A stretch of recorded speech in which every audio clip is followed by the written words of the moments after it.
అందరికీ నమస్కారం. Welcome to our channel రనస్య నాలెడ్జ్ ఆఫ్ ఎకనామిక్స్.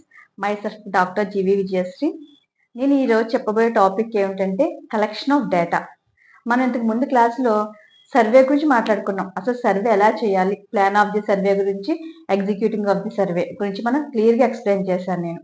సో అందులో ఉన్నది మనం పార్ట్ ఏంటంటే ప్లానింగ్ ఆఫ్ ది సర్వే వచ్చేసరికి మనకి కలెక్షన్ ఆఫ్ డేటా అనేది చాలా చాలా ఇంపార్టెంట్. మనం ఒక రీసెర్చ్ చేయాలన్నా లేకపోతే మీరు సర్వే చేసుకోవాలన్నా ఒక ప్రాజెక్ట్కి మేము చేయాలనుకున్నా ముందు మీరు డేటా కలెక్షన్ కంపల్సరీ అవసరం. మనకు స్టాటిస్టిక్స్ అనగానే చెప్పుకోవచ్చు ఎంపిరికల్ డేటా అనాలిసిస్ అని ఉంటుందని. సో మనకి ఎంపిరికల్గా వచ్చేసరికి మనకి ఏముండాలి, కంపల్సరీ డేటా ఆర్ ఇన్ఫర్మేషన్ మన దగ్గర ఉండాలి. సో మన దగ్గర డేటా కావాలంటే మనం ఏం చేస్తాం, ముందుగా డేటా మనం ఏది ప్రైమరీ డేటా తీసుకుంటామో సెకండరీ డేటా తీసుకుంటామో అని మనకు తెలియాలి కదా. సో మనం ప్రైమరీ డేటా తీసుకోవాలనుకున్న ముందు మీకు డేటా కావాలి అంటే ముందు ప్రైమరీ డేటా ఉండాల్సిందే. సో మనం ఏ మెథడ్ ఫాలో అవ్వాలి, అందులో ఏ మెథడ్స్ ఉంటాయి అనేది మనం ఈ రోజు క్లాస్లో డిస్కస్ చేద్దాము. ఈ క్లాస్ మనకి చాలా ఇంపార్టెంట్, ఎందుకంటే మీరు యూజీసీ నెట్ రాస్తారు కదా, అందులో ఫస్ట్ పేపర్ ఉంటుంది. అందులో మనకి రీసెర్చ్ మెథడాలజీలో కలెక్షన్ ఆఫ్ డేటాకి సంబంధించిన క్వశ్చన్స్ అడుగుతారు. ఇప్పుడు రీసెర్చ్ లో ఇది మనకు చెప్పిందంతా కూడా పార్టే. మీరు ఇక్కడ విన్న క్లాసెస్ అన్ని కూడా మీకు అక్కడ చాలా యూజ్ అవుతాయి. మీకు ప్రైమరీ మెథడ్స్ ఏంటి, సెకండరీ డేటా మెథడ్స్ ఏంటి, వాళ్ళు ఇచ్చే ఆబ్జెక్టివ్స్ ఇచ్చి మిమ్మల్ని టిక్ చేయమంటారు. సో మనకి ఇలా చాలా చాలా యూజ్ అవుద్ది క్లాస్. ఇవన్నీ కూడా నేను ఎక్కువగా తీసుకుంటున్నాను. లాస్ట్ క్లాస్ 50 minutes వచ్చింది. ఇలా మనకి రావడానికి కారణం ఏంటంటే నేను స్కిప్ చేయట్లేదు, అన్ని కూడా ఎక్స్ప్లెయిన్ చేసుకుని వస్తున్నాను. ఎందుకంటే మనం చెప్పలేం కదా, ఏ బిట్ ఎలా వస్తుందో తెలియదు. మనం ఒక స్టెప్ స్కిప్ చేసేసామంటే నెక్స్ట్ స్టెప్ మనకు అర్థం కాదు. సో మీరు ఈ వీడియోని అంతా స్కిప్ చేయకుండా చూడండి. సో మీకు క్లారిటీ అయితే చాలా బాగా వస్తుంది. మీరు ఒక పిహెచ్డి చేయాలనుకున్నా, పీడిఎఫ్ చేయాలనుకున్నా, లేకపోతే మీ ప్రాజెక్ట్ వర్క్ చేయాలనుకున్నా, లేదా సర్వేకి వెళ్ళాలన్నా కూడా మీరు మీ ప్రాజెక్ట్ సక్సెస్ఫుల్ గా మీ సజెషన్స్ ఫైండింగ్స్ కరెక్ట్ గా రావాలి అంటే మీరు చేసిన ప్రాజెక్ట్ ఒక మెచ్యూరిటీగా ఉండాలన్నా కూడా, యాక్యురసీగా ఉండాలన్నా కూడా మీరు చేసే స్టెప్ ఎంత పర్ఫెక్ట్ గా ఉండాలనేది అంటే ఫస్ట్ ఏంటంటే కలెక్షన్ ఆఫ్ డేటా. ఈ కలెక్షన్ ఆఫ్ డేటా అనేది చాలా చాలా ఇంపార్టెంట్. మీరు ఇందులో ఏ మిస్టేక్స్ చేసినా మొత్తం మీకు ఎనాలిసిస్, ఇంటర్ప్రిటేషన్స్ అన్ని కూడా రాంగ్ వచ్చేస్తాయి. సో ముందుగా మనం ఈ టాపిక్ లోకి వెళ్ళేటప్పుడు మనం చాలా జాగ్రత్తలు తీసుకుంటూ మీరు కలెక్షన్ ఆఫ్ డేటాకి వెళ్ళాలి. ఇందులో ఏమేమి జాగ్రత్తలు తీసుకోవాలి, మనం ఏ మెథడ్స్ ఉంటాయనేది మనం డిస్కస్ చేద్దాం ఇప్పుడు. First collection of data. మన టాపిక్ ఈ రోజు వచ్చేసి కలెక్షన్ ఆఫ్ డేటా. మనకు తెలిసింది ఫస్ట్ మీకు కలెక్షన్ ఆఫ్ డేటాకి వెళ్ళేటప్పుడు ఎవరైతే డేటా కలెక్ట్ చేయడానికి వెళ్తారో మనం వాళ్ళు ఏమంటాము, ఇన్వెస్టిగేటర్ అంటాం మనం. సో వాళ్ళు ద ఇన్వెస్టిగేటర్ మెయిన్ ప్రాబ్లం. ప్రతి ఒక్కరు ఇన్వెస్టిగేషన్కి వెళ్ళేటప్పుడు మనకు ఒక ప్రాబ్లం అంటూ ఉంటుంది. అదేంటంటే obtaining or gathering the desired information or data. మనం డేటాను ఎలా గ్యాదర్ చేయాలన్నా, ఎలా పొందాలి అన్న మనకి ఫస్ట్ ప్రాబ్లం మనకి ఇన్వెస్టిగేటర్కి ఎదురవుతుంది. అది ఇన్ఫర్మేషన్ ఎలా వస్తుంది, ఆ డేటా మనకి ఎలా పొందాలి అనేది చెప్పాలంటే పెద్ద టాస్కే. ఆ టాస్క్ మనకి ఇన్వెస్టిగేటర్ చాలా ప్రాబ్లం ఫేస్ చేస్తారు. సో మనకి ఈ data constitute the foundation on which the super structure of statistical analysis and policy decisions built. మీరు ఎవరైతే కరెక్ట్ గా డేటా కన్స్టిట్యూట్ చేసుకుంటారో వాళ్ళకి కంపల్సరీగా మనకి స్టాటిస్టికల్ అనాలిసిస్ అనేది పర్ఫెక్ట్ గా వస్తుంది. At the same time statistical analysis మీకు ఇంటర్ప్రిటేషన్స్ కరెక్ట్ గా వచ్చినాయో ఆటోమేటిక్ మీ ఫైండింగ్స్ కూడా పర్ఫెక్ట్ గా ఉంటాయి. దానివల్ల మీరు పాలసీ డెసిషన్స్ కూడా మీరు బాగా తీసుకోవడానికి జరుగుతుంది. Next point, if the data are inaccurate or inadequate. మీరు యాక్యురేట్ గా తీసుకోకపోయినా, ఇనాడిక్వేట్ ఖచ్చితత్వం లేకపోయినా కూడా మీకు వచ్చే ప్రాబ్లమ్స్ ఏమొస్తాయంటే మీరు తీసుకున్న ప్రాబ్లం సొల్యూషన్ రాదు, నెక్స్ట్ మిస్లీడ్ అయిపోతారు. మీరు కన్ఫ్యూజన్ అయిపోవడమే కాకుండా మా ఫైండింగ్స్ నెక్స్ట్ రిఫరెన్స్ గా యూజ్ చేసుకునే వాళ్ళకి కూడా అది మిస్లీడ్ అయిపోతుంది. మొత్తం మనకి పాలసీ మేకింగ్స్ అంతా కూడా రాంగ్ రావడం, టైము వేస్ట్ అవుతుంది, ఫండ్స్ కూడా వేస్ట్ అయిపోతుంటాయి. సో మీరు డేటా అనేది కంపల్సరీ యాడిక్వేట్ గా తీసుకోవాలి. Next point, data may be either from the primary or secondary. So మనకి ఈ డేటా ఎలా మనం డివైడ్ చేయొచ్చు అంటే కేటగిరీ వైజ్ చూసుకుంటే ప్రైమరీ డేటాగా మనం, సెకండరీ డేటాగా మనం కన్సిడర్ చేస్తాం. ప్రైమరీ డేటా అంటే ఏంటి, one that it self collect the data. అంటే తమకు తానే వాళ్ళు వెళ్ళి ఇండివిజువల్స్ దగ్గరికి వెళ్తారు, కంపెనీస్ అయితే కంపెనీస్, లేకపోతే లేబర్స్ గురించి మనం తెలుసుకుంటే శాంపిల్ దగ్గరికి డైరెక్ట్ గా వెళ్ళి వాళ్ళ వెల్ఫేర్ గురించి కనుక్కోనుకుంటే వాళ్ళ దగ్గరికి వెళ్ళి డైరెక్ట్ గా మీరే వెళ్తారు. అంటే ఇంకా ఇండివిజువల్ గా మీరే వెళ్ళి ఓన్ గా మీరు మీ హ్యాండ్స్ తో మీరు డేటా కలెక్ట్ చేస్తారు. అంతే తప్ప ఆల్రెడీ పబ్లిష్ చేసిన డేటా మీరు యూజ్ చేయరు. ఇక్కడ డైరెక్ట్ గా మీరే వెళ్ళి అక్కడికి డేటా కలెక్ట్ చేసి మీ ఓన్ హ్యాండ్ తో దాన్ని ప్రైమరీ పబ్లిష్ చేసినట్టయితే అది సెకండరీ అవుతుంది. మీరు కలెక్ట్ చేసిన ఓన్ గా కలెక్ట్ చేసిన డేటా ఏమవుతుంది, ప్రైమరీ అవుతుంది. దాన్ని ప్రైమరీ డేటా అంటాం. సెకండరీ డేటాకి వచ్చేసరికి one that makers available data which were collected by some other agency, some persons are agency. మీరు ఎవరైతే వాళ్ళు ఆల్రెడీ కలెక్ట్ చేసిన డేటా పబ్లిష్ చేస్తారు, ఆ పబ్లిష్ చేసిన డేటాని మీరు సెకండరీ డేటాగా యూజ్ చేస్తారు. కొంతమంది పబ్లిష్ చేస్తారు, కొంతమంది పబ్లిష్ చేయకపోవచ్చు, అవి నేను ఇక్కడ డిస్కస్ చేస్తాను. బట్ ఇక్కడ ప్రైమరీ డేటాకి వచ్చేసరికి మనమే వెళ్ళి ఓన్ గా డైరెక్ట్ ఫేస్ టు ఫేస్ కావచ్చు, టెలిఫోన్ ఆర్ ఈమెయిల్స్, మీరు ఎలాగైనా సరే ఫస్ట్ ఆ డేటా ఎవరితో కూడా కలెక్ట్ చేసి ఉండదు. మీకు మీరే వెళ్ళి ఓన్ గా దాన్ని కలెక్ట్ చేస్తారు. బై హ్యాండ్ మీరు మీ హ్యాండ్ తో వెళ్ళి కలెక్ట్ చేస్తారు, ఫేస్ టు ఫేస్ కావచ్చు. అలా ఆల్రెడీ ఇది ఎక్కడ కూడా పబ్లిష్ అవ్వదు. ప్రైమరీ డేటా ఫస్ట్ అదే ఉంటుంది, ప్రాథమికంగా మీరే తీసుకుంటారు. సెకండరీ డేటా అనగానే మీరు ఆల్రెడీ పబ్లిష్డ్ డేటా, అంటే ప్రైమరీ డేటా ద్వారా వచ్చిన అనాలిసిస్ ఇవన్నీ ఉంటాయి, అవి పబ్లిష్ చేస్తారు కదా, ఆ డేటాని ఉపయోగించినట్లయితే మనం ఏమంటాము, సెకండరీ డేటాగా మనం టేకప్ చేస్తాం. దీని మనకు డిఫరెన్సియేషన్ ఇలా మనం చెప్పుకోవచ్చు, ప్రైమరీ డేటాని సెకండరీ డేటా. కానీ మీరు ఒక ప్రాజెక్ట్ చేసేటప్పుడు మీరు ప్రైమరీ డేటా తీసుకోవాలా సెకండరీ డేటా తీసుకోవాలనేది మీ యొక్క స్కోప్ ఎలా డిసైడ్ చేస్తారు అంటే, nature and scope of the enquiry.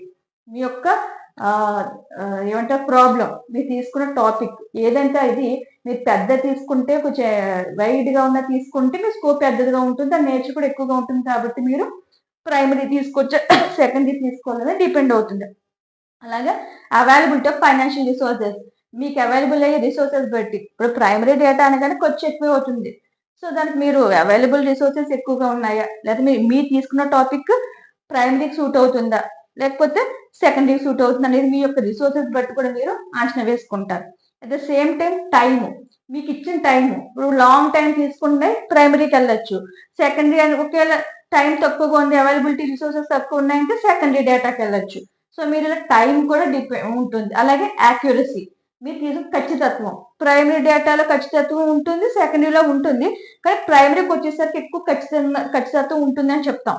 So మీరు మీ యాక్యురసీ లెవెల్స్ 90% అలా 95% ఉండాలి, 100% యాక్యురసీ లెవెల్స్ అనేది మీరు కంపల్సరీ డిసైడ్ చేసుకున్న తర్వాత మీరు ప్రైమరీకి వెళ్ళాలా, సెకండరీకి వెళ్ళాలా, లేదా రెండింటిని కూడా యూజ్ చేసుకోవచ్చు సిచ్యువేషన్ బట్టి. సో రెండు డేటా యూజ్ చేయాలనేది మీరు డిసైడ్ అవుతారు. ఎలాగా, nature and scope of the enquiry, availability of financial resources, time, accuracy, ఇలా మీరు చాలా విషయాలు దీన్ని మీరు డిటర్మైన్ అవుతాయి. సో ఈ విధంగా మీరు ప్రైమరీకి వెళ్తారా, సెకండరీకి వెళ్తారా డిసైడ్ అయిన తర్వాత మీరు ఆ మెథడ్స్ ని డిసైడ్ చేసుకుంటారు. ఇప్పుడు ప్రైమరీకి వెళ్ళాలనుకుంటే ఏ మెథడ్స్ వాడాలి, సెకండరీకి వెళ్ళాలంటే ఏ మెథడ్స్ వాడాలో మనం కూడా తెలుసుకుందాం. Methods of collection of data అంటే కలెక్షన్ ఆఫ్ డేటా ఏ మెథడ్స్ ఉన్నాయి అనేది డిస్కస్ చేస్తే, సో ఇది 2 టైప్స్ మీకు చెప్పాను data, primary data, secondary data. Primary డేటాకి వచ్చేసరికి direct person interviews, indirect oral interviews, information from correspondence, mail questionnaire method, schedule sent through enumerators. ఇలా మనం ఈ టైప్స్ మనం చెప్పుకుంటాం. మళ్ళీ ఇంకోసారి చెప్తున్నాను, direct personal interviews, indirect oral interviews, information from correspondence, mailed questionnaire method, schedule sent through enumerators అని మనం చెప్పుకుంటాం. మీకు ఎందుకు నేను రిపీట్ చేస్తున్నానంటే, ఫర్ ఎగ్జాంపుల్ మీకు కాంపిటేటివ్కి వచ్చేసరికి ఇందులో ఒక 3 ఇస్తారు, ఇందులో సెకండరీ డేటాలో ఒకటి మీకు ఇందులో ఇస్తారు. మీరు ఇందులో ఒకటి ఏదైతే ప్రైమరీ డేటా మెథడ్ కాదో ఒకటి మిమ్మల్ని సెలెక్ట్ చేయమంటారు. మీకు ఎప్పుడైతే వీటి మీద ఐడియా ఉంటేనే అప్పుడు ఇది కాదని చెప్పి మీరు టిక్ చేయగలుగుతారు, లేదా కన్ఫ్యూజ్ అయిపోయే ఛాన్స్ ఉంటుంది. కాబట్టి మనకి చాలా చాలా ఇంపార్టెంట్ ఈ టాపిక్, కాంపిటేటివ్ కావచ్చు. అలాగే సెకండరీ డేటాకి వచ్చేసరికి ఇందులో 2 టైప్స్ ఉంటాయి, పబ్లిష్డ్ సోర్సెస్ ఉంటాయి, అన్పబ్లిష్డ్ సోర్సెస్ ఉంటాయి. పబ్లిష్డ్ సోర్సెస్ కి వచ్చేసరికి reports and official publications, semi official publications, publications of autonomous and private institutes. ఇందులో మళ్ళీ టైప్స్ ఉంటాయి. అవి నేను ఇప్పుడు ప్రైమరీ సెకండరీ డేటా గురించి చెప్పుకొచ్చేటప్పుడు ఇవన్నీ ఎక్స్ప్లెయిన్ చేస్తాను. అన్పబ్లిష్డ్ సోర్సెస్ అంటే కొన్ని సంస్థలు, ఏజెన్సీస్ పబ్లిష్ చేస్తాయి, కానీ అవి సెకండరీ డేటాను యూజ్ చేస్తాయి తప్ప అవి పబ్లిష్ చేయవు, రిపోర్ట్ చేయవు. ఇవైతే పబ్లిష్ చేస్తాయి వీళ్ళు కలెక్ట్ చేసిన డేటాని, బట్ అన్పబ్లిష్డ్ డేటా అంటే ఇవి పబ్లిష్ చేయరు, రికార్డ్స్ రూపంలో ఉండవు, రిపోర్ట్స్ రూపంలో. కానీ ఇది కూడా వీళ్ళు ప్రైమరీ డేటాను తీసుకుని సెకండరీ యూజ్ చేసి రిపోర్ట్స్ తయారు చేస్తారు. ఈ విధంగా మనం methods of collection of data మనం ఎక్స్ప్లెయిన్ చేయొచ్చు. ఇదంతా మనం మీరు ఎగ్జామ్ లో రాసేటప్పుడు కలెక్షన్ ఆఫ్ డేటా అడిగారు అనుకోండి, ఇంట్రడక్షన్ రాయాల్సి ఉంటుంది ఫస్ట్. ఆ ఇంట్రడక్షన్ తర్వాత methods of collection of data. మీరు ఇలా చార్ట్ వేయాలి. ఎగ్జామ్ లో వచ్చేసరికి డైరెక్ట్ గా మెథడ్స్ ఆఫ్ పెట్టేసి 1 by 1 రాసి వెళ్ళిపోవడమే కాకుండా ఇలా మీరు చార్ట్ వేస్తే మీకు పేపర్ వాల్యూ చేసిన వాళ్ళకి చాలా క్లియర్ గా ఉంటుంది, మీకు మార్క్స్ కూడా రావడానికి బాగుంటుంది. ఇలా చార్ట్ వేసేసుకోవాలి ఎప్పుడు. అలాగే మీకు కూడా ఏంటి, చదువుకోవడానికి ఈజీగా ఉంటుంది, కన్ఫ్యూజన్ ఉండదు. మీరు ఇలా చేస్తే మీకు మార్క్స్ చాలా బాగా వస్తాయి. సో ఇలా మనం కలెక్షన్ ఆఫ్ డేటా గురించి మనం ఇంట్రడక్షన్ ఇలా మాట్లాడవచ్చు. నెక్స్ట్ మనం primary data types and secondary data methods లో ఉన్న టైప్స్ అన్ని కూడా మనం క్లియర్ గా డిస్కస్ చేద్దాం. ఇప్పుడు మనం methods of collecting primary data. ఇప్పుడు ప్రైమరీ డేటా గురించి మనం మాట్లాడాము, సెకండరీ డేటా గురించి మనం మాట్లాడుకున్నాం. ఇప్పుడు ప్రైమరీ డేటాలో ఏ మెథడ్స్ ఉన్నాయి మనం డిస్కస్ చేద్దాం. Direct personal interviews, indirect oral interviews, information from correspondents, mail questionnaire method, schedule sent through enumerators. So మనం ఫస్ట్ డైరెక్ట్ పర్సనల్ ఇంటర్వ్యూస్. మనం ఈ మెథడ్కి వచ్చేసరికి ఇంటర్వ్యూ చేసే వాళ్ళు ఏం చేస్తారు, అయితే ఇన్వెస్టిగేటర్ మీద తీసుకుంటే వాళ్ళు డైరెక్ట్ గా ఆ ప్లేస్కి వెళ్ళి ఆ పర్సన్స్ తో డైరెక్ట్ గా మీట్ అవుతారు. వాళ్ళు డైరెక్ట్ గా కలిసి వీళ్ళే ఓన్ హ్యాండ్ తో వాళ్ళు ఫిల్ చేస్తారు. Face to face contacts with the persons. మనకి ఫేస్ టు ఫేస్ మాట్లాడతాం ఆ పర్సన్స్ తో. డైరెక్ట్ గా మీరు వాళ్ళు ఉంటున్న ప్లేస్ మీరు వెళ్తారు, వెళ్ళి వాళ్ళు చెప్పిన ఇన్ఫర్మేషన్ మీరు నోట్ చేసుకుంటారు. ఇన్ఫర్మేషన్ చెప్పే వాళ్ళని ఏమంటామంటే మనం ఇన్ఫర్మెంట్స్ అని పిలుస్తాం అన్నమాట. సో మనం ఫేస్ టు ఫేస్ ఇంటర్వ్యూ వెళ్ళి వాళ్ళు చెప్పిన డేటా తీసుకుని మనం నోట్ చేసుకుంటాం. Next interviews ask them questions.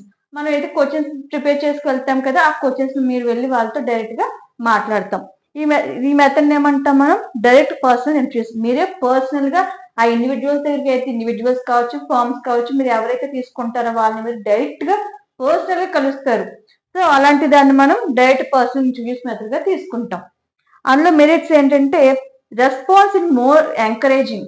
వీళ్ళు ఏంటంటే మనం వెళ్ళి డైరెక్ట్ మనం కలుస్తాం కాబట్టి వాళ్ళు చెప్పే ఆన్సర్స్ కానీ మనం వాళ్ళని కూడా ఎంకరేజ్ చేయొచ్చు. ఇప్పుడు కొంతమంది చెప్పడానికి ఇష్టపడకపోవచ్చు, వాళ్ళు మనం ఎంకరేజ్ చేయడానికి మనకి ముందే ఉంటారు కాబట్టి వాళ్ళ ముఖ కదలికలను బట్టి మనం ఎంకరేజ్ చేసి వాళ్ళ గురించి ఇన్ఫర్మేషన్ తీసుకోవడానికి ఈజీగా ఉంటుంది. Clear up doubts. ఒకవేళ వాళ్ళు ఏ విషయంలో చెప్పడానికి డౌట్ పడితే, లేదండి మేము ఈ ప్రాబ్లం కోసం మీ దగ్గరికి వచ్చాము, మీకు ఎటువంటి ఇబ్బందులు ఉండవు అని చెప్పడానికి కూడా మనకి ఇది ఈజీగా ఉంటుంది ఈ మెథడ్. Next supplementary information. మీరు వెళ్ళిన ప్రాబ్లమ్ సంబంధించిందే కాకుండా మీకు ఇంకా సప్లిమెంటరీగా కూడా కొన్ని విషయాలు ఎక్స్ట్రాగా తెలుసుకోవడానికి ఛాన్స్ ఉంటుంది ఈ మెథడ్ లో. Next keeping in mind reactions.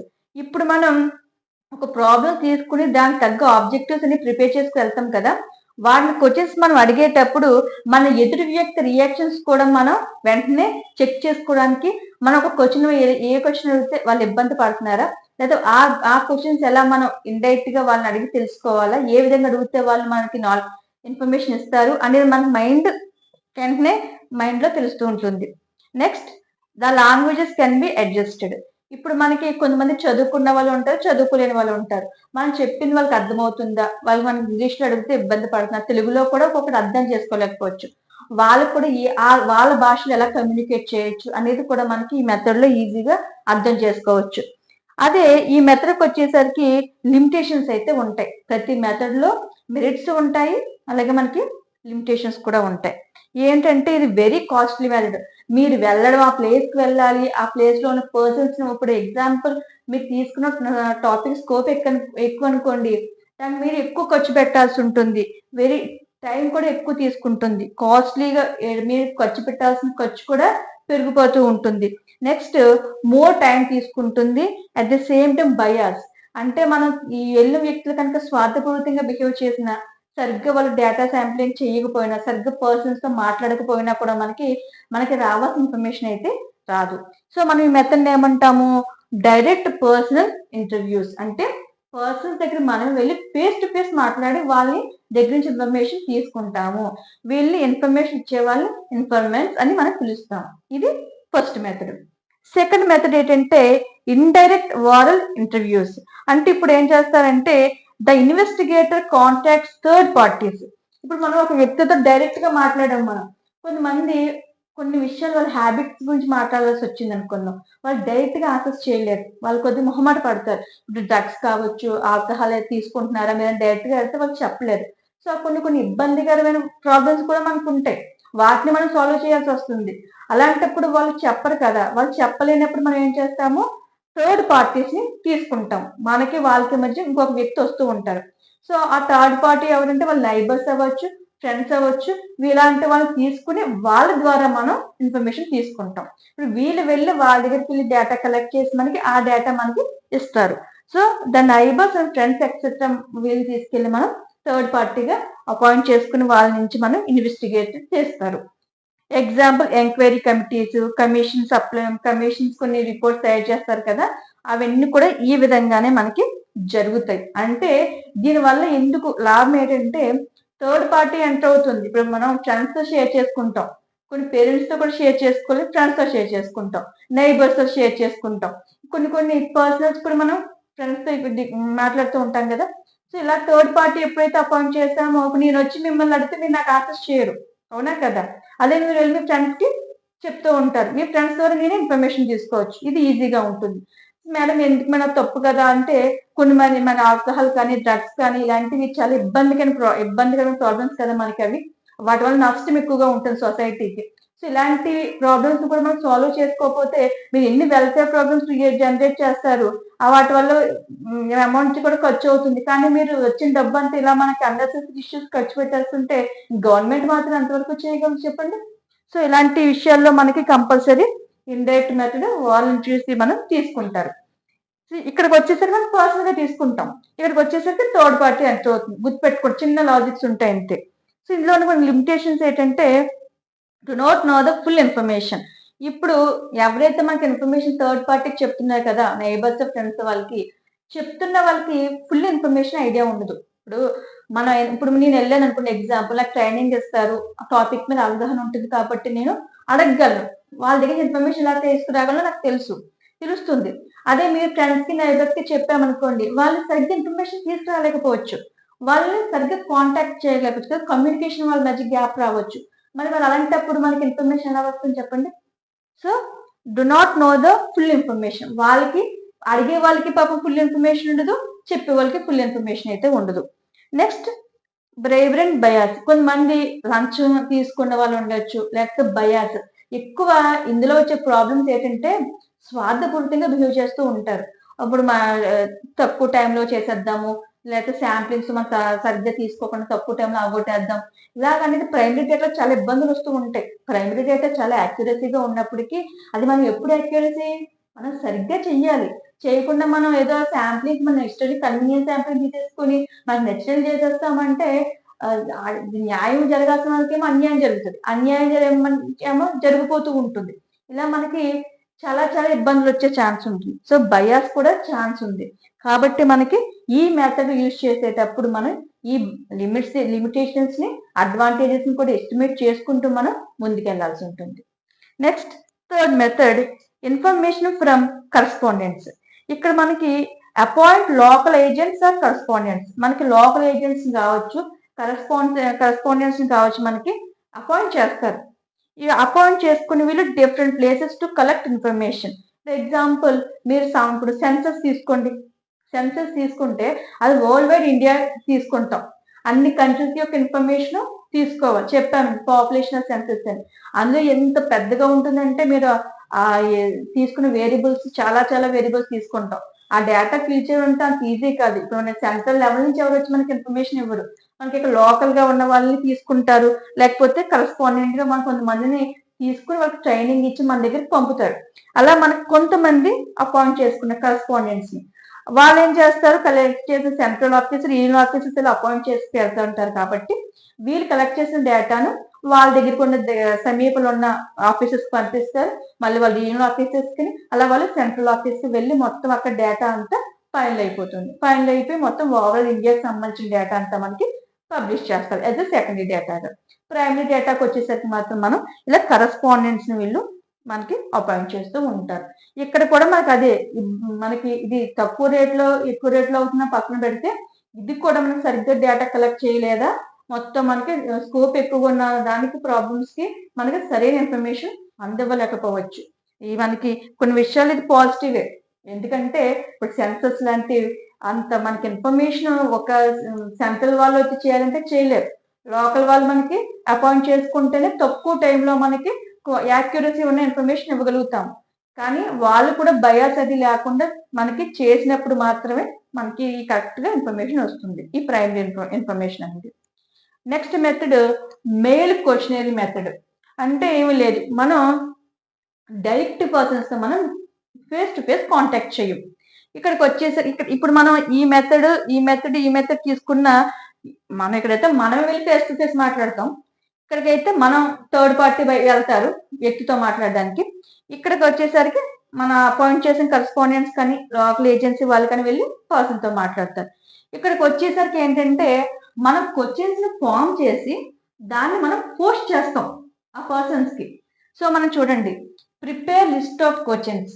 మనం మన ప్రాబ్లమ్స్ ఏమేమి ఆబ్జెక్టివ్స్ పెట్టుకున్నాం, ఆ ఆబ్జెక్టివ్స్ మనం సాల్వ్ చేసుకోవడానికి మనం ఏ వేరియబుల్స్ తీసుకుంటున్నామో ఆ వేరియబుల్స్ తగ్గట్లు క్వశ్చన్స్ మనం ఫామ్ చేస్తాం. క్వశ్చనరీ అంటాం, ప్రశ్నావళి అని మనం అంటాం. సో ఈ క్వశ్చన్స్ తయారు చేసుకున్న తర్వాత దాన్ని ఎవరికి పంపాలి, మనం ఇన్ఫర్మేషన్ ఇచ్చే వాళ్ళు ఉంటారు కదా, వాళ్ళకి మనం బై పోస్ట్, ఈ విషయం మర్చిపోకుండా పోస్ట్ చేస్తాం. పోస్ట్ చేయడం ద్వారా మనం ఇన్ఫర్మేషన్ వెనక్కి వస్తుంది. మనం పంపించిన వాటిని వాళ్ళు ఫిల్ చేసి తిరిగి వాళ్ళు మనకి పోస్ట్ చేస్తారు. మనం ఈ క్వశ్చనరీ మెథడ్ అనేది చాలా చాలా ఇంపార్టెంట్ మెథడ్. ఇది మనకి ఇన్ఫర్మేషన్ రావాలంటే కొన్ని మనం ప్రికాషన్స్ అయితే కంపల్సరీ తీసుకోవాలి. ఎలా అంటే మీరు ఒక కవరింగ్ లెటర్ రాయాలి. మేము ఈ పర్పస్ మీద చేస్తున్నాము, మై సెల్ఫ్ ఇది అని చెప్పి మేము సో అని చెప్పిన తర్వాత మీరు ఈ పర్పస్ మీద కండక్ట్ చేస్తున్నాము, మీ ఇచ్చే ఇన్ఫర్మేషన్ మాకు చాలా వాల్యుబుల్ అని చెప్పి మీరు ఒక కవరింగ్ లెటర్ ఆ క్వశ్చనరీ ఫామ్ తో మీరు పెడతారు. అందులోని మీ అడ్రస్ అవి కూడా పర్పస్ అన్ని కూడా ఆ సర్వే యొక్క పర్పస్ జనరల్ గా మీరు క్లారిటీగా స్పెసిఫిక్ గా మీరు ఇంక్లూడ్ చేస్తారు. కవరింగ్ లెటర్ తర్వాత number of questions should be small. మీరు ఈ రోజున మనకు తెలుసు ఒక క్వశ్చన్స్ ఆన్సర్స్ రాయమంటేనే క్లాస్ లో ఇన్ని క్వశ్చన్స్ మేడం అంటారు మీరు. ఇక్కడ మనం ఒక వ్యక్తికి మనం పోస్ట్ చేస్తున్నాం అంటే మనం ఎక్కువ క్వశ్చన్స్ ఇచ్చేసాం అనుకోండి, అసలు మొత్తం ఫిల్ చేయకుండా పక్కన పడేస్తారు అది. సో మనకి ఎలా ఉండాలి, ఎప్పుడు కూడా number of questions should be small. Questions చాలా తక్కువ ఉండేలా మీరు చూసుకోవాలి. Next questions arrange logically. మీరు క్వశ్చన్స్ అరేంజ్ చేసేటప్పుడు ఆర్డర్లో అరేంజ్ చేయాలి. వన్ డే ఫస్ట్ ఏంటి నేమ్, సెకండ్ థర్డ్ ఏంటి, ఫోర్త్ ఏంటి, అలా అరేంజ్ చేయాలి. ఇప్పుడు ఎగ్జాంపుల్ ఫోర్త్ క్వశ్చన్ మీరు మ్యారేజ్ అయిందా లేదా పెట్టిన తర్వాత మీరు మీకు ఎంతమంది పిల్లల్ని పెట్టాలి, అంతేకాని మీకు ఎంతమంది పిల్లలు పెట్టిన తర్వాత మీకు మ్యారేజ్ అయిందని అడిగితే ఎలా ఉంటుంది, బాగుంటుందా, బాగుండదు. సో మీకు మ్యారేజ్ అయిందా లేదని అడిగిన తర్వాత అయ్యిందంటే మీకు ఎంతమంది పిల్లలు, వార్డర్ వైజ్ మీరు లాజికల్ గా పెట్టాలి తప్ప మీకు క్వశ్చన్ మీ ఇష్టం పెట్టేసారు అనుకోండి, ఫిల్ చేసే వాళ్ళు చిరాకు వచ్చేసి మొత్తానికి మీకు రిటర్న్ రాదా క్వశ్చన్ వేస్ట్ అయిపోతుంది. సో క్వశ్చన్స్ అరేంజ్ లాజికల్లీ మీరు అరేంజ్ చేయాలి. Short and simple to understand. Questions మన పెద్ద 2-3 లైన్స్ పంపించుకోవాలి. షార్ట్ గా ఉండాలి, సింపుల్ గా అర్థం చేసుకోవాలి. మన పెద్ద ఇంగ్లీష్ పెద్ద అర్థం కాని భాషలో మనం ఇచ్చేసాం అనుకోండి, మనకి ఎదుటి వ్యక్తి యొక్క కమ్యూనికేషన్ లాంగ్వేజ్ మనకు తెలియదు. సో ఆయనకి ఎంతవరకు అర్థమైనా మనకు అర్థం కాదు. సో వాళ్ళు సింపుల్ గా అండర్స్టాండ్ అయ్యే విధంగా మీరు క్వశ్చన్ ప్రిపేర్ చేయాలి. Next personal questions avoided. Maximum మీరు పర్సనల్ క్వశ్చన్స్ అడగకపోవడం చాలా మంచిది. నేమ్ అలాంటివి అంటే పర్వాలేదు కానీ మరి పర్సనల్ క్వశ్చన్స్ అడిగితే వాళ్ళకి చిరాకు వస్తుంది. మన పర్సనల్స్ ఎందుకు ఇవ్వాలి, అసలు వీళ్ళకని డౌట్ వస్తుంది. సో మీరు పర్సనల్ క్వశ్చన్స్ ని అవాయిడ్ చేయండి. Next objective answer. ఇప్పుడు మీరు చూడండి స్టూడెంట్స్, మేడం ఎస్ఏ క్వశ్చన్స్ రాయాలా, ఇంత పెద్ద క్వశ్చన్ అని మీకు అడుగుతూ ఉంటారు మమ్మల్ని. సో అదే మీరు ఆబ్జెక్టివ్ క్వశ్చన్ అనుకోండి, రౌండ్ చేసేస్తూ ఉంటారు, సర్కిల్ చేసేసి వెళ్ళిపోతూ ఉంటారు. సో ఆబ్జెక్టివ్ ఆన్సర్స్ ఎలా ఉంటే 4 ఆన్సర్స్ ఇస్తారు, మీరు నచ్చిన సెలెక్ట్ చేసేస్తారు. సో మనం క్వశ్చన్స్ పంపించేటప్పుడు కూడా ఆబ్జెక్టివ్ టైప్ అయితే ఈజీగా వాళ్ళు టిక్ పెట్టేస్తారు, టిక్ మార్క్ ఈజీగా పెడతారు. అది మనం రాయమంటే రాయలేకపోవచ్చు. కొంతమందికి చదువుకున్న వాళ్ళు ఉంటారు, చదువుకోలేని వాళ్ళు ఉంటారు, కొంతమందికి రాయడం రాకపోవచ్చు. టిక్ మార్క్ అయితే ఈజీగా పెట్టేస్తారు కదా. సో మీరు ఆబ్జెక్టివ్ ఆన్సర్స్ అయితే మీరు అరేంజ్ చేయండి. Next yes or no. Maximum yes or no. మీరు అడిగిన question yes or no, yes ఆ టైప్ లో అడిగితే ఎస్ అయితే ఎస్ దగ్గర టిక్ పెడతారు, లేదా నో అయితే నో దగ్గర టిక్ పెడతారు. సింపుల్ గా తెలిపోతాయి ఇవి. అట్ ద సేమ్ టైం మీకు ఇన్ఫర్మేషన్ వాళ్ళు ఇవ్వడానికి కూడా ఇష్టపడతారు. సింపుల్ గా ఒక 2 minutes 3 minutes మీ క్వశ్చన్ అయిపోయింది అనుకోండి, వాళ్ళు కూడా పంపుతారు, రిటర్న్ పంపుతారు. అలా కాకుండా మనకి పెద్ద పెద్ద క్వశ్చన్లు ఇచ్చేసి పెద్ద పెద్ద ఎక్కువ 4, 5 పేజీలు పంపించామనుకోండి, రిటర్న్ మీరు పోస్ట్ పంపుతారు, రిటర్న్ గా మీకు పోస్ట్ రాదంతే. Next instructions. మీరు కంపల్సరీ వాళ్ళు ఫిల్ చేసేటప్పుడు కూడా మనం ఇప్పుడు ఇన్స్ట్రక్షన్స్ ఏంటి ఉన్నాయి కూడా మీరు వాళ్ళకి ఇన్ఫార్మ్ చెయ్యాలి. అది చేయకుండా వాళ్ళు నచ్చిట్లు పెట్టేస్తే బాగుండదు కదా. ఇవన్నీ ఇంకా చాలా రూల్స్ ఉన్నాయి. ఈ మెయిన్ రూల్స్ తీసుకున్నాను. మీరు ఇలా ఇవన్నీ ఫాలో అయితే ఫాలో అయ్యి మీరు క్వశ్చన్ ప్రిపేర్ చేసి మీరు ఎవరైతే ఇన్ఫర్మేషన్స్ ఉంటారో కదా వాళ్ళకి మీరు పోస్ట్ చేస్తారు. మీ అడ్రస్ అన్ని కూడా క్లియర్ గా కవరింగ్ లెటర్లు అన్ని రాయాల్సి ఉంటుంది. ఇవన్నీ ఫాలో అయితే మీకు కంపల్సరీ ఈ క్వశ్చన్ మెథడ్ మీకు చాలా యూజ్ అవుతుంది. దీంట్లో ఏమేమి మెరిట్స్ ఉన్నాయంటే ఇది ఈజీగా ఉంటుంది. మీరు ఇప్పుడు డైరెక్ట్ గా పర్సన్స్ దగ్గరికి వెళ్ళి మీరు మీట్ అయ్యి వాళ్ళ గురించి తెలుసుకుని ఇవన్నిటికంటే మీరు డైరెక్ట్ గా పోస్ట్ చేసేయడం ఈజీగా ఉంటుంది. నెక్స్ట్ ఈజీ అండ్ చీప్ కూడా. చీప్ గా మీకు తక్కువ ఖర్చులో కూడా అయిపోతుంది. నెక్స్ట్ ఇది టైం కూడా తక్కువ పడుతుంది. ఎప్పుడు వాళ్ళు మీకు రిటర్న్ పోస్ట్ చేసేసారు అనుకోండి వెంటనే బాగానే ఉంటుంది, కొంతమంది పోస్ట్ చేయరు. సో అది అక్కడ కూడా మనకు కొన్ని ఇబ్బందులు వస్తూ ఉంటాయి. So easy and cheap method ఇది మనకి. కాబట్టి క్వశ్చనరీ మెథడ్ ఈ విధంగా యూజ్ అవుతుంది. అలాగే లిమిటేషన్స్. ఇప్పుడు మనం చెప్పాను, లిటరేట్ అనుకోండి చదువుతారు కొంతమంది. ఇప్పుడు మనం క్వశ్చన్స్ పంపగా క్వశ్చన్ వేయడం చదువుతారు. కొంతమంది ఇల్లిటరేట్స్ చదువురాని వాళ్ళకి ఏంటి మరి, వాళ్ళకి ఇబ్బంది కదా, క్వశ్చన్స్ ఫిల్ చేయలేరు. ఇప్పుడు కొంతమంది మనకి శాంప్లింగ్ కావాలి సర్వేకి వెళ్ళేటప్పుడు చదువుకున్న వాళ్ళకి చదువుకోలేని వాళ్ళు అని ఉండదు. నాలెడ్జ్ కొంచెం చదువుకోలేకపోయినప్పుడు వాళ్ళకి చాలా నాలెడ్జ్ ఉండొచ్చు, కానీ వాళ్ళు ఎక్స్ప్రెస్ చేయడానికి మరి నోట్స్ అంటే వాళ్ళకి ఎక్స్ప్రెస్ చేస్తారు ఈ మెథడ్స్ లో. కానీ వాళ్ళు టిక్ మార్క్స్ పెట్టండి, ఈ క్వశ్చన్స్ చదవండి అంటే చదువుకోరు. చదువు రాని వాళ్ళ పరిస్థితి ఏంటి, కానీ వాళ్ళకి నాలెడ్జ్ ఉంది. సో అలాంటి వాళ్ళ దగ్గర మనకి క్వశ్చన్ మెథడ్ ఫెయిల్ అయిపోతుంది. Next response. మనం రెస్పాన్స్ తీసుకుంటే వీళ్ళ దగ్గర నుంచి రెస్పాన్స్ మనం చిన్న క్వశ్చన్స్ ఇచ్చి ఇలా తీసుకుంటే బాగానే ఉంటుంది రెస్పాన్స్.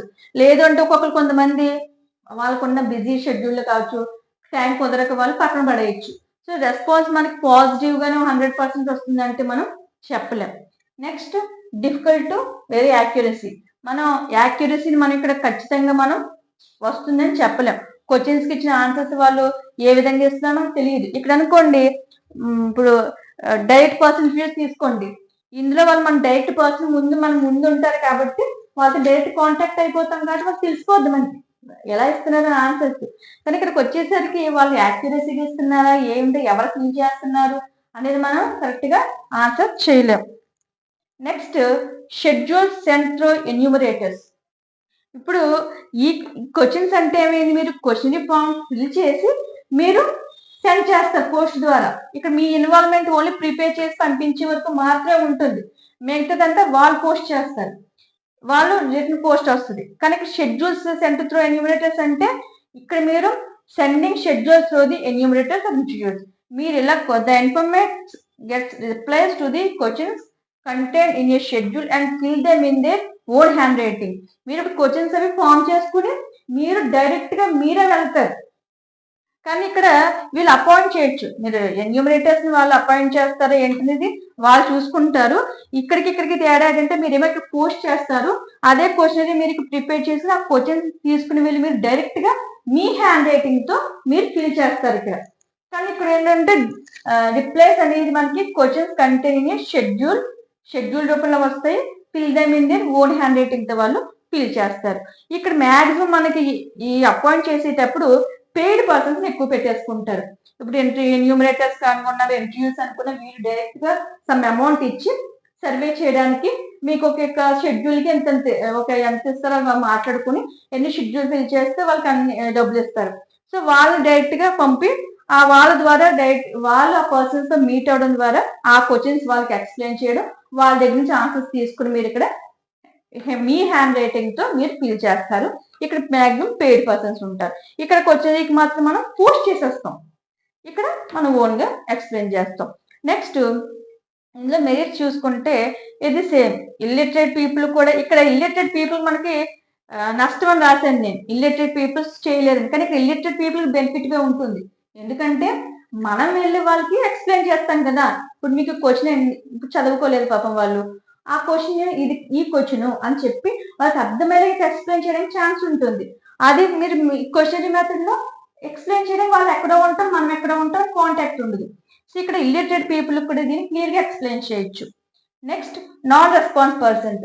ఇప్పుడు ఇక్కడ నాన్ రెస్పాన్స్ పర్సన్స్ ఉంటారని చెప్పారు. కొంతమంది మొహమాట పడడం కావచ్చు, కొంతమంది భయపడిపోతారు, అమ్మో ఇది చెప్తే ఏమైపోద్దో, లేకపోతే మనకి రిటర్న్ మనకి ఏమైనా మన మీదకి ఏమైనా ప్రాబ్లమ్స్ వచ్చేస్తాయేమంటారు.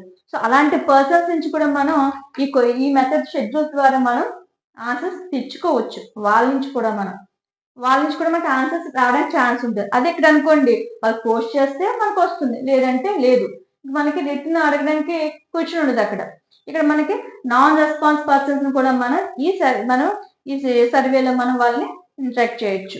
నెక్స్ట్ యాక్యురసీ చెప్తున్నా, మనకి క్వశ్చన్స్ కి తగ్గట్టు ఆన్సర్స్ ప్రిపేర్ చేసుకుంటాం కదా, ఆన్సర్స్ వీళ్ళు ఇస్తారు, క్వశ్చన్స్ కి ఫామ్ చేసుకుంటాం. సో దానికి తగ్గట్లు మనకి యాక్యురసీ కూడా వస్తుంది. వీళ్ళు ఖచ్చితంగా మనకి ఎటువంటి ఆన్సర్లు ఇస్తున్నారు అనేది మనకి యాక్యురసీగా మనకి తెలుస్తూ ఉంటుంది. యాక్యురసీ కూడా బాగుంటుంది. అదే ఇక్కడికి వచ్చేసరికి యాక్యురసీ డిఫికల్ట్ అని చెప్పాను. సో మనకి ఇందులో లిమిటేషన్స్ ఇక్కడ మనకి బెనిఫిట్స్ అయ్యాయి చూడండి. యాక్యురసీ కూడా బాగుంటుంది. నెక్స్ట్ అలాగే మనకి లిమిటేషన్స్ కూడా ఉంటాయి. పెయిడ్ పర్సన్స్, ఇప్పుడు మనం కొంతమంది డబ్బులు ఇచ్చి అపాయింట్ చేసుకుంటారు పెయిడ్ పర్సన్స్ కింద, వాళ్ళు వెళ్ళి చేస్తారు. ఇప్పుడు నా ప్రాజెక్ట్ వర్క్ అనుకోండి, నేను వెళ్ళి ఇంట్రెస్ట్ గా చేసుకుంటా నా వర్క్ కాబట్టి బాధ్యతగా. అదే మనం డబ్బులు ఇచ్చిన వాళ్ళకి పెయిడ్ పర్సన్స్ అంత ఇంట్రెస్ట్ చూపించకపోవచ్చు వాళ్ళు. సో నెక్స్ట్ ట్రైనింగ్ ఇచ్చి వెళ్ళారనుకోండి, వాళ్ళు కొద్దిగా తెలుస్తుంది, ఐడియా వస్తుంది ఎలా కలెక్ట్ చేయాలి ఏంటి. వాళ్ళు ఒకవేళ నాన్ రెస్పాన్స్ ఇవ్వకపోతే మనం ఎలా వాళ్ళ దగ్గర తెచ్చుకోవాలి, అది బాగుంటుంది. ఒక ట్రైనింగ్ తీసుకోలేని వాళ్ళు కూడా మనం పంపించేసాం అనుకోండి, లేదా ట్రైనింగ్ తీసుకున్న వాళ్ళకి ఇంకా అవగాహన రాలేదనుకోండి. స్కిల్స్ అందరికీ ఉండాలి, మనం ఒకలా ఉంటాయని చెప్పలేం. స్టాటిస్టికల్ టూల్స్ మీద ఐడియా ఉండాలి, సర్వే శాంపిల్స్ మీద ఐడియా ఉన్న వాళ్ళు అనుకోండి, మనం చెప్పిన దానికి వీళ్ళు బాధ్యతగా చేసి రాగలుగుతారు. సో ఇలా ట్రైనింగ్ మనకి ఇచ్చిన వాళ్ళు కొంతమంది చెయ్యొచ్చు, కొంతమంది సరిగ్గా చేయలేకపోవచ్చు. Next questions.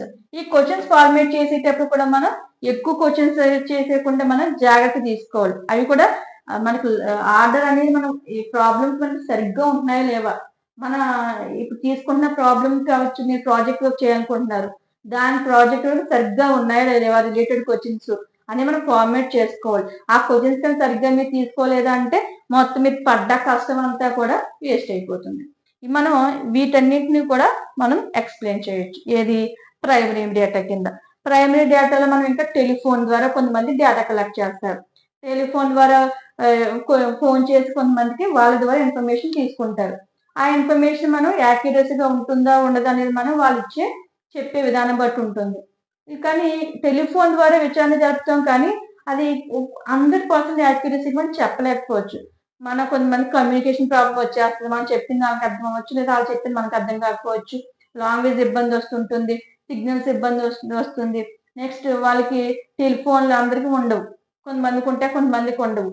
ప్లస్ ఇది క్విక్ గా మనకి ఆన్సర్ చేయలేకపోవచ్చు వాళ్ళు.